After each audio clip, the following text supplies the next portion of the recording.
السلام عليكم ورحمة الله وبركاته. الحمد لله رب العالمين والصلاة والسلام على رسوله الكريم وعلى آله وصحبه أجمعين وعلى كل من تبعهم بإحسان إلى يوم الدين أما بعد.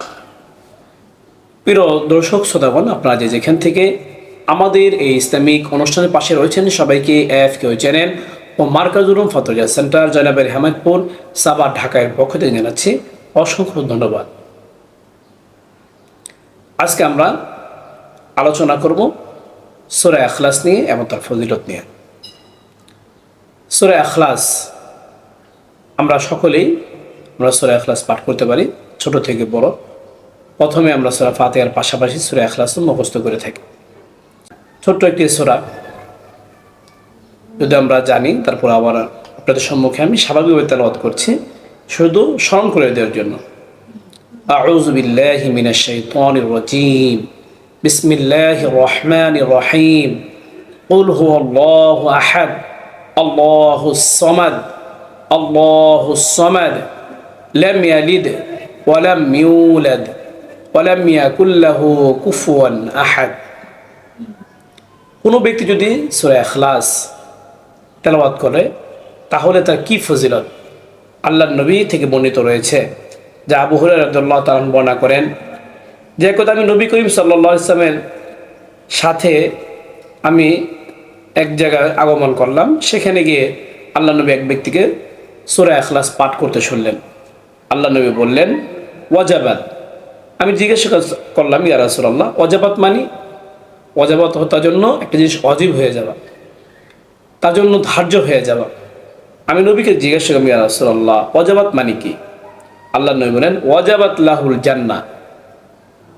অর্থাৎ যে ব্যক্তি সূরা ইখলাস পাঠ করলো তার জন্য জান্নাত ওয়াজিব হয়ে গেল। ওই ব্যক্তি তেলাওয়াত করেছেন, আল্লাহ নবী তার জন্য জান্নাতের ঘোষণা দিয়ে দিয়েছেন। অতএব আমরা যখন সূরা ইখলাস পাঠ করব আমাদের জন্য আল্লাহ পাক রব্বুল আলামিন জান্নাত ওয়াজিব করে দেবেন। তবে সূরা ইখলাসের মর্ম বুঝে ওটাকে ইয়াকিন করে বিশ্বাস করে আমাদের তেলাওয়াত করতে হবে।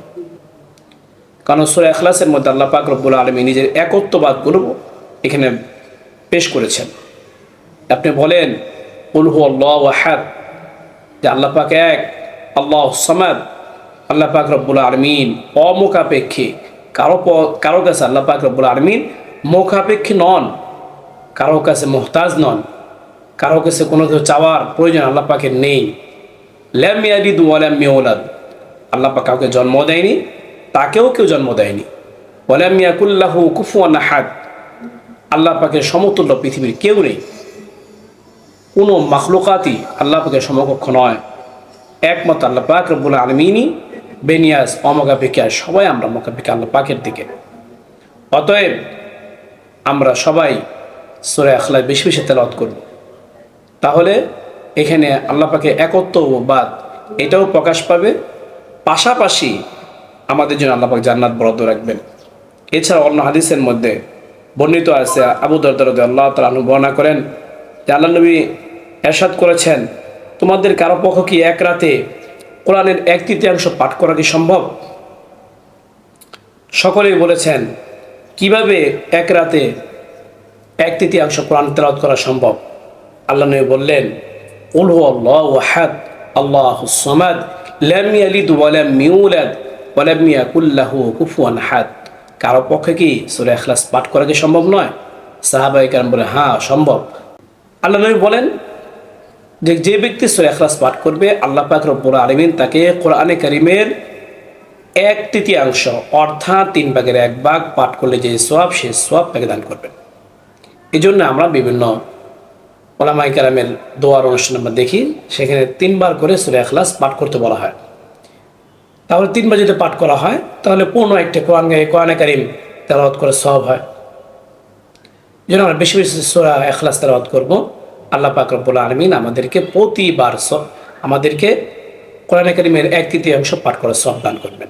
আল্লাহ পাক রব্বুল আলামিন আমাদের সবাইকে সূরা ইখলাস বিশেষ পাঠ করে এই বিশাল সওয়াবের অধিকারী হওয়ার তৌফিক দান করুক।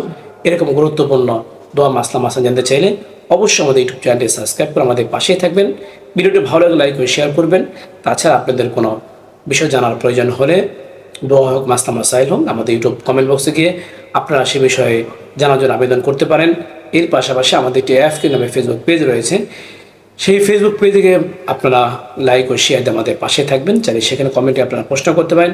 আপনাদের প্রশ্ন উত্তর যথাসময় দেওয়ার চেষ্টা করবো। আমা আলাইনা ইল্লাল বালাগ।